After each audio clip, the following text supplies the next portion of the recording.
Hello दोस्तों, कैसे हैं आप सब लोग। तो आज है हमारा ऑर्गेनिक केमिस्ट्री का सेकंड लेक्चर। पिछले लेक्चर में हम लोगों ने ऑर्गेनिक केमिस्ट्री में एसिडिक स्ट्रेंथ और रेजोनेंस के बारे में बात की थी। एसिडिक स्ट्रेंथ से रिलेटेड हमने लगभग 8 सवाल किए थे और कुछ ऑर्गेनिक कंपाउंड्स की हमने पीके वैल्यूज याद की थी और पीके वैल्यूज की क्या इंपॉर्टेंस है एसिडिक स्ट्रेंथ बताने में, वो भी हम लोगों ने डिस्कस की थी। आज के लेक्चर में भी हम लोग एसिडिक स्ट्रेंथ को ही कंटिन्यू करने वाले हैं, क्योंकि एसिडिक स्ट्रेंथ जो है वो एक काफी लंबा टॉपिक है, वो सिर्फ एक लेक्चर में कवर नहीं हो सकता। उसके लिए 3 से 4 लेक्चर्स चाहिए एसिडिक स्ट्रेंथ के लिए। जब हम कॉन्सेप्ट्स को तोड़ तोड़ के सीख रहे हो तब तो ये बात बहुत जरूरी हो जाती है। तो आज के लेक्चर में हम लोग कुछ नए क्वेश्चंस लेके आए हैं जो आपको कुछ नए कॉन्सेप्ट सिखाएंगे एसिडिक स्ट्रेंथ से रिलेटेड, उनकी स्टेबिलिटी ऑर्डर से रिलेटेड। ठीक है, आज के लेक्चर में हम लोग बेंजीन कंपाउंड्स जो है उसकी एसिडिक स्ट्रेंथ मेजर करेंगे, मतलब बेंजीन एंड इट्स कंपाउंड्स। ठीक है, पिछले लेक्चर में हम लोगों ने जो अल्काइल चेन्स होती हैं उसमें जब ग्रुप्स लग जाते हैं उसके लिए हम लोगों ने एसिडिक स्ट्रेंथ जो है वो डिस्कस की थी। आज के लेक्चर में हम लोग बेंजीन एंड इट्स कंपाउंड्स लेकर उनके एसिडिक स्ट्रेंथ को डिस्कस करेंगे और कुछ नई पीके वैल्यूज के बारे में, PK values of some benzene related compounds, इनको डिस्कस करेंगे। मतलब बेंजीन के कुछ जो डेरिवेटिव्स हैं उन कंपाउंड्स की क्या पीके वैल्यूज होती है और उनकी एसिडिक स्ट्रेंथ क्या होती है, इसके बारे में हम लोग डिस्कस करेंगे। तो शुरू करते हैं हमारे ऑर्गेनिक केमिस्ट्री के लेक्चर की खूबसूरत सी कहानी को हमारे सेकंड लेक्चर में। तो आज की क्लास का हमारा पहला क्वेश्चन, सी पे 3 अल्काइल ग्रुप है और COH है। इस CH पे 2 अल्काइल ग्रुप और COH, CH2 पे 1 अल्काइल ग्रुप और COH, और ये सिंपल मिथेनॉल है। ठीक है, तो इसमें बताना है हमें ABCD में correct order of acidic strength क्या होगा। सोचो खुद, पिछले लेक्चर में मैंने क्या बताया था कि जब कार्बोक्सिलिक ग्रुप होता है या OH ग्रुप होता है तो उसके अंदर से क्या करते हैं, हम H हटा देते हैं, H एलिमिनेट कर देते हैं तीनों में से और O माइनस रख के देखते हैं। ठीक है, O माइनस रखा। अब देखो नेगेटिव चार्ज क्या चाहेगा कि उसको कोई खींचने वाला ग्रुप हो। ठीक है, जो कि C डबल बॉन्ड हो तो सब में है ही, C डबल बॉन्ड हो तो है ही सब में। इसके बाद हमें ये वाली अब देखना है, इधर वाला एरिया। तो इसमें क्या है कि नेगेटिव चार्ज चाहता है कि हमसे कोई खींचने वाला हो, और अल्काइल ग्रुप्स जो होते हैं, CH3 क्या है, अल्काइल ग्रुप। ठीक है, अल्काइल ग्रुप्स क्या होते हैं, जो मतलब अल्काइल ग्रुप्स मतलब सिंपल एलिफेटिक चेन्स जो होती हैं कार्बन की, वो क्या होती है, अल्काइल ग्रुप्स होती हैं। ठीक है, ये क्या करती हैं, ये इलेक्ट्रॉन डोनेट करती हैं। अब ये किस तरीके से डोनेट कर रहा है, कौन सा इफेक्ट दिखा रहा है यहां पर, इंडक्टिव इफेक्ट, प्लस आई से ये दे रहा है, बल्कि O माइनस चाहता है कि मुझसे कोई खींचने वाला हो, इस तरफ जो लगा हो, और ये जो है वो बल्कि इलेक्ट्रॉन्स को दे रहा है। ठीक है, थ्रू इंडक्टिव इफेक्ट। तो ये तो गलत चीज हो रही है, और ये तो यहां से भी 3 जगह से हो रहा है। यहां क्या हो रहा है, यहां 2 जगह से हो रहा है ये, और ये CH भी ये इसका जो CH है ये भी कर रहा है। इसमें क्या हो रहा है, ये यहां से हो रहा है, एक ही CH3 है यहां पर। यहां पे क्या है, CH3 CH2 दोनों से दे रहा है ये, और ये खाली CH3 से दे रहा है। मतलब ये क्या कर रहा है, ये 3 CH3 मॉलिक्यूल्स है। ठीक है, यहां पर क्या है, 2 CH3 मॉलिक्यूल्स और 1 CH मॉलिक्यूल। इधर क्या है, 1 CH3 मॉलिक्यूल, 1 CH2 मॉलिक्यूल, और इधर क्या है, सिर्फ 1 CH3। ठीक है, तो अब अगर हमें ऑर्डर ऑफ एसिडिक स्ट्रेंथ बताना हो तो क्या बताएंगे हम, सबसे ज्यादा एसिडिक कौन सा होगा, D। क्यों, क्योंकि यहां पर सबसे कम दिया जा रहा है, क्योंकि खाली एक ही CH3 मॉलिक्यूल देना चाह रहा है इस O माइनस को। O माइनस से कोई खींचने वाला ग्रुप होना चाहिए, बट यहां देने वाले ग्रुप्स लगे हुए हैं। तो जब देने वाले ग्रुप्स लगे हुए हैं तो हम चाहेंगे कि जो सबसे कम दे रहा हो वो सबसे ज्यादा एसिडिक होगा, क्योंकि O माइनस तो चाहता नहीं है कि उसे कोई दे, उससे तो चाह रहे हैं कि वो तो चाहता है कि उससे कोई खींच ले ताकि उसकी एसिडिक स्ट्रेंथ बढ़ जाए, उसका नेगेटिव चार्ज O माइनस का नेगेटिव चार्ज डीलोकलाइज हो। और वो कैसे होगा, जब उसके पास कोई खींचने वाला ग्रुप लगा हो। और यहाँ पे ऐसा कुछ है ना, यहाँ पर सारे देने वाले ग्रुप्स हैं, तो देने वाले जब ग्रुप्स है तो उनमें सबसे कम देने वाला हो तो बात सही रहेगी, ठीक है। तो CH3O माइनस, ये D सबसे ज्यादा एसिडिक, फिर कौन सा, एक CH3 एक CH2 वाला, ठीक है, D ग्रेटर देन C, फिर दो CH3 एक CH वाला, ठीक है, और फिर तीन CH3 वाला। तो D greater than C greater then B greater than A, ये हमारा ऑर्डर ऑफ एसिडिक स्ट्रेंथ आएगा। कैसे, वो मैंने पूरा एक्सप्लेन किया है। एल्काइल ग्रुप्स क्या करते हैं, O माइनस का चार्ज डीलोकलाइज होना चाहिए पर नहीं हो रहा है, तो अब देने वाले में भी अगर देने वाला ही है सब, तो फिर सबसे कम देने वाला जो है वो सबसे ज्यादा एसिडिक होगा, ठीक है। अगले क्वेश्चन पे बढ़ते हैं। तो आइए हमारा अगला सवाल देखते हैं। एक बार खुद से इस क्वेश्चन को ट्राई जरूर करो, निकालो इसका ऑर्डर ऑफ एसिडिक स्ट्रेंथ क्या होगा।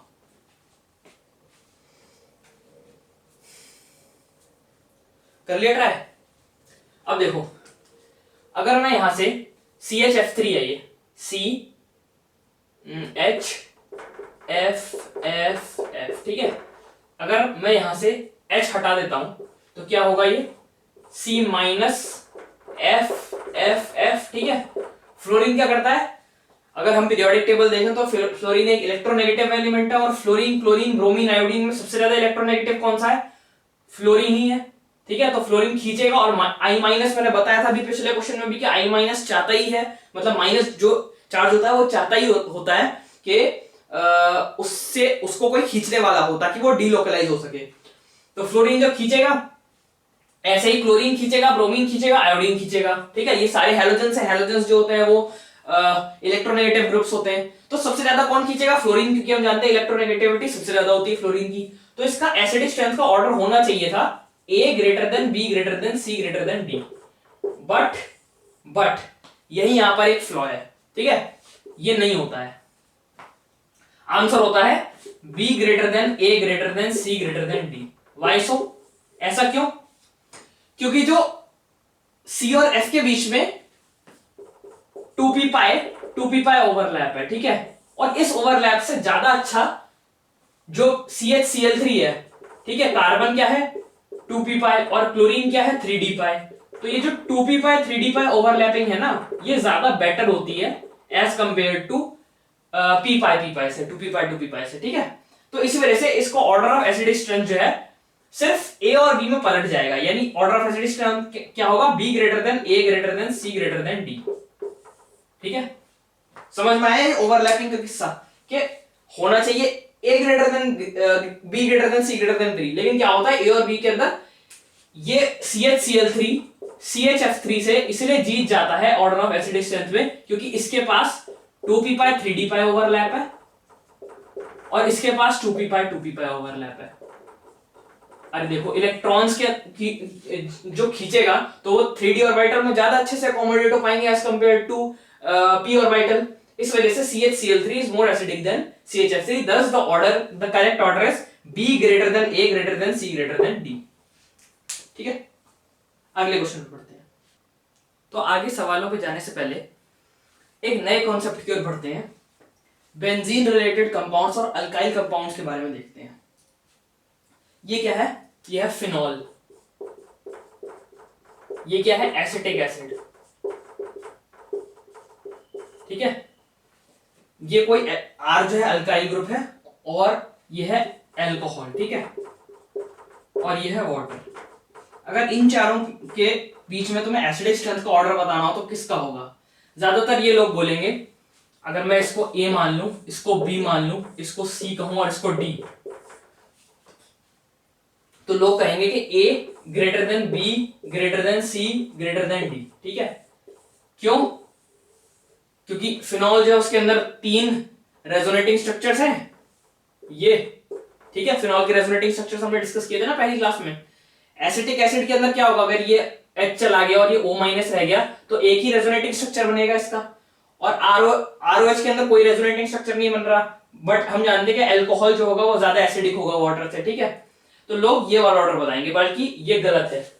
एक्चुअल में जो ऑर्डर होता है B सबसे ज्यादा एसिडिक, फिर कौन सा होगा A, उसके बाद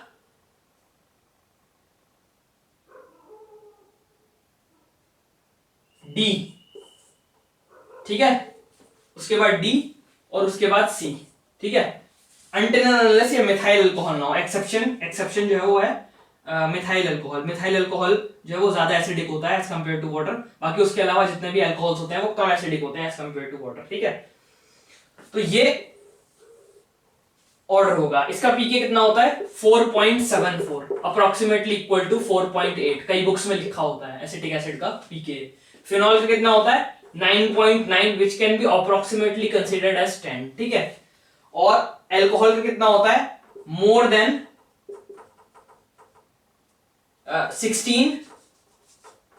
16 और मोर देन 16, ठीक है। और इसका कितना होता है 15.74, ठीक है। तो कौन से ज्यादा सबसे ज्यादा एसिडिक कौन सा एसिटिक एसिड, ठीक है। 4.74 इसका पीके होता है। उसके बाद फिनॉल जिसका पीके लगभग 10 है। उसके बाद वाटर 15.74 और उसके बाद अल्कोहल। तो ये छोटा सा कॉन्सेप्ट, ये छोटी सी पीके वैल्यूज 4 कंपाउंड्स की आपको पता होनी चाहिए। इसके बाद हम आगे अगले क्वेश्चंस पर प्रोसीड करते हैं। आते हैं अपने अगले बढ़िया सवाल पे।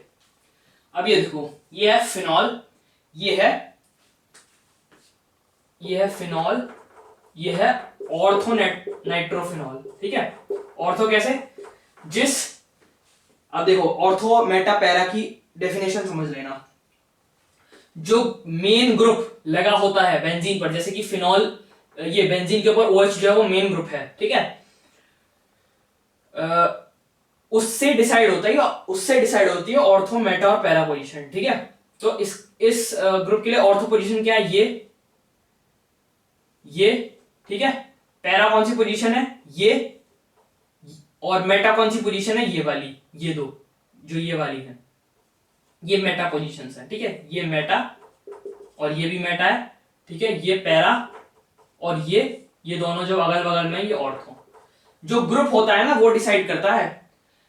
ऐसा एक बार क्या हुआ, मेरे एक दोस्त ने क्या किया, ये ऐसा स्ट्रक्चर बनाया, ठीक है। और उसके बाद कह रहा है बेंजीन के ऊपर कि ये ऑर्थो पोजीशन है, ये मेटा पोजीशन और ये पैरा बेंजीन के ऊपर। मैंने कहा बेंजीन के ऊपर जब कोई ग्रुप ही नहीं लगा हुआ तो तू ऑर्थो पैरा मेटा पोजीशन कैसे डिसाइड कर रहा है। अगर मान लो OH यहां लग जाए तो ऑर्थो पोजीशन ये होगी, पैरा ये होगी और मेटा ये होगी, ठीक है। तो जो ग्रुप लगा होता है ना उस हिसाब से डिसाइड करते हैं। ये नहीं कि बस स्ट्रक्चर बना दिया और ऊपर वाला जो है वो ये अगल बगल वाले हमेशा ऑर्थो ही होंगे। पोजीशन के साइड वाले ऑर्थो होते हैं, ठीक है। ऐसा नहीं होता कि यहां ऑर्थो होता है। ये बात समझ में आ गई। जो पोजीशन होती है ना ग्रुप की, उसके अगल बगल में ऑर्थो होता है, उसके बिल्कुल सामने पैरा होता है और ऐसे मेटा होते हैं, ठीक है। ये वाली बात समझ में आ गई कि ऑर्थो पैरा मेटा कैसे डिफाइन होता है, ठीक है। तो अब इसमें बताना है हमें, ये है मेटा नाइट्रोफिनॉल और ये है पैरा नाइट्रोफिनॉल, ठीक है। ये डबल डैश मैंने ये लगा दिया नाइट्रोफिनॉल लिखने के लिए, ठीक है। तो इसके अंदर हमें एसिडिक स्ट्रेंथ का ऑर्डर बताना है। एसिडिक स्ट्रेंथ का ऑर्डर तो कैसे डिसाइड होगा, एसिडिक स्ट्रेंथ किसकी ज्यादा है? तो एसिडिक स्ट्रेंथ होगी फिनॉल की कितना होता है पीके 9.9 अप्रोक्सीमेटली इक्वल टू 10। इसकी कितनी होती है जो ये होता है पैरा नाइट्रोफिनॉल, इसकी होती है पीके 7.2। भाई NO2 ग्रुप है, अगर ये OH जो है वो O- में कन्वर्ट होगा तो ये O- जो है वो NO2 जो है वो इंडक्टिव से भी खींचेगा, -I से भी खींचेगा और -R से भी खींचेगा, तो एसिडिक स्ट्रेंथ जो है वो बढ़ेगी। तो 7.2 इसका पीके। पैरा नाइट्रोफिनॉल का कितना होता है पीके 7.3, हल्का सा ज्यादा होता है, तो मतलब ये पैरा नाइट्रोफिनॉल से कम एसिडिक है। और जो मेटा नाइट्रोफिनॉल होता है उसका 8 पॉइंट समथिंग होता है, 8.3 मान लो तुम, ठीक है 8.3 मान लो। तो सबसे ज्यादा एसिडिक क्या हुआ D, उसके बाद B, उसके बाद C और उसके बाद A। क्यों? क्योंकि जो ये है ये -I और -R, इधर भी -I और -R, ठीक है। लेकिन पीके वैल्यू में क्यों डिफरेंस आ गया? क्योंकि ये ज्यादा एसिडिक है, ठीक है। यहां पे क्या होगा, यहां पे एसिडिक स्ट्रेंथ क्यों कम हो जाएगी? क्योंकि यहां पर O के H में और NO2 के O में जो है वो हाइड्रोजन बॉन्डिंग हो जाती है, और हाइड्रोजन बॉन्डिंग क्या करती है, वो एसिडिक स्ट्रेंथ को डिक्रीज कर देती है। इस वजह से पैरा नाइट्रोफिनॉल ज्यादा एसिडिक होगा ऑर्थो नाइट्रोफिनॉल से। और मेटा क्या कर रहा है, खाली -I से खींच रहा है। जो मेटा पोजीशंस होती है उनके अंदर रेजोनेंस इफेक्ट नहीं लगता है। Meta positions do not exhibit resonance, ठीक है। इस वजह से यहां पर खाली माइनस आई लगेगा। तो आंसर क्या हुआ, D greater than B greater than C greater than A acidic strength का। अब सुनो दूसरी बात, क्या यही स्टेबिलिटी का ऑर्डर भी है? नहीं। 99% केसेस में जो एसिडिक स्ट्रेंथ का ऑर्डर होता है वही उसकी स्टेबिलिटी का ऑर्डर होता है। बट इस केस में क्या हुआ, क्योंकि हाइड्रोजन बॉन्डिंग आ गई ना, इस वजह से स्टेबिलिटी का जो ऑर्डर होगा वो डी और बी में उल्टा हो जाएगा। यानी जो स्टेबिलिटी है वो बी की ज्यादा होगी डी से, due to the hydrogen bonding B greater than C greater than A. तो ये बड़ा अच्छा सवाल बनता है नीट के अंदर कि अगर वो तुमसे एसिडिक स्ट्रेंथ का ऑर्डर पूछ ले तो para nitrophenol is more acidic than orthonitrophenol, लेकिन अगर वो स्टेबिलिटी पूछ ले then orthonitrophenol is more stable than para nitrophenol due to the hydrogen bonding. और दोनों का जो रीजन है वो हाइड्रोजन बॉन्डिंग ही है। हाइड्रोजन बॉन्डिंग एसिडिक स्ट्रेंथ को डिक्रीज कर देता है लेकिन मॉलिक्यूल की स्टेबिलिटी बढ़ा देता है, ठीक है। तो ये बड़ा अच्छा सवाल बनता है नीट के अंदर, very important concept for NEET.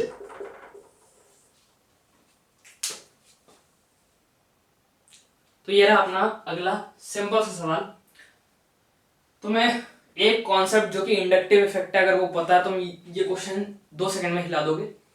पिछले क्वेश्चन की तरह इसके अंदर बेंजीन नहीं है, ये साइक्लोहेक्सेन है, ठीक है। ये साइक्लोहेक्सेनॉल है, साइक्लोहेक्सेनॉल, ठीक है। और ठीक है, तो अब इसके बाद पोजीशनिंग है ये 1 2 3 तो ठीक है।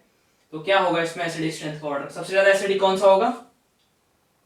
अगर यहां से मैं OH से O minus O minus O minus O minus सब में कर दूं तो नेगेटिव चार्ज है वो सबसे ज्यादा डिस्ट्रीब्यूट किस में होगा? बी वाले में।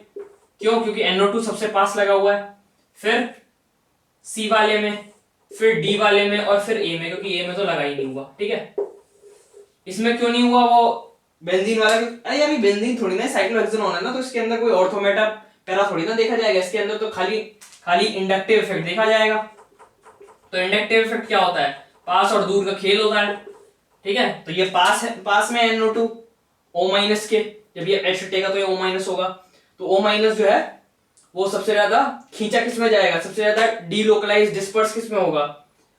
डीलोकलाइज नहीं बोलेंगे, इसमें कहेंगे डिस्पर्स, क्योंकि डीलोकलाइज होता है रेजोनेंस में और डिस्पर्स होता है जब खाली नेगेटिव चार्ज जो है वो खींचना हो। तो बी सबसे ज्यादा डिस्पर्स होगा, उसके बाद सी, उसके बाद डी, उसके बाद, ठीक है।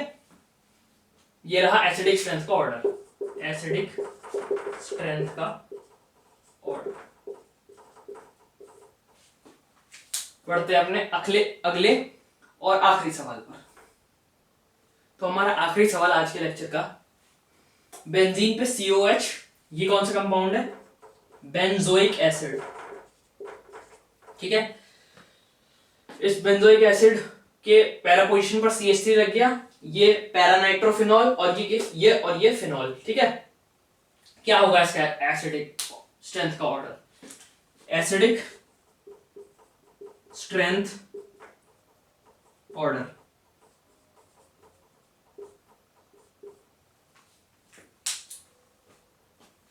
देखो अब इसी में ही बात आ जाती है। कई लोग, अब यहां पे देखो पीके वैल्यू की इतनी ज्यादा इंपॉर्टेंस होती है।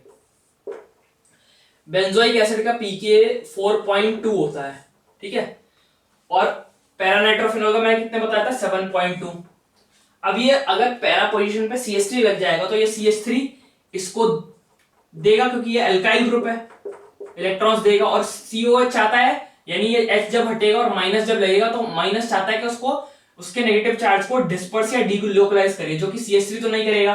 तो 4.2 से थोड़ा सा बढ़ जाएगा एसिडिक स्ट्रेंथ, कितना हो जाएगा? 4.8 लगा लो, 5 लगा लो, ठीक है। इससे ज्यादा क्या बढ़ेगा?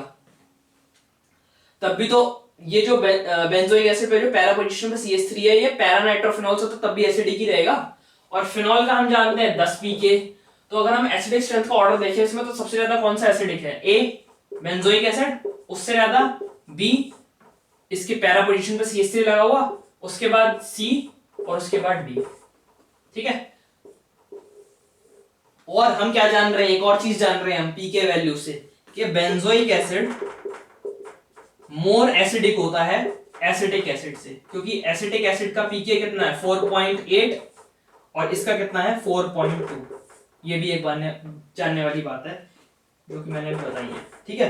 तो कभी अगर एसिटिक एसिड और बेंजोइक एसिड में कंपैरिजन करने के लिए आ जाए तो benzoic acid is more acidic than acetic acid due to pK values. अब यहां पर तुम चलो इसमें लगा सकते हो कि ये बेंजीन जो है वो यहां पर नेगेटिव चार्ज को डिस्पर्स कर रही है, रेजोनेंस कर रही है, लेकिन इसके साथ इसका कंपैरिजन कैसे कर पाओगे? इसी वजह से पीके वैल्यूज जो होती है वो बहुत ज्यादा हेल्प करती हैं रिमेंबर करने के लिए एसिडिक स्ट्रेंथ के ऑर्डर को, ठीक है। तो इसी के साथ आज का लेक्चर करते हैं समाप्त। अगले लेक्चर में लेके आएंगे हम एसिडिक स्ट्रेंथ की कुछ और कहानी को। शायद अगला लेक्चर जो होगा वो एसिडिक स्ट्रेंथ का आखिरी लेक्चर होगा। इसके बाद हम लोग कार्बोकैटायन पे आ जाएंगे, कार्बोकैटायन की स्टेबिलिटी के बारे में बात करेंगे। तो एसिडिक स्ट्रेंथ की आज की कहानी को हम करते हैं समाप्त। पढ़ाई और मौज मस्ती करते रहें। All the very best.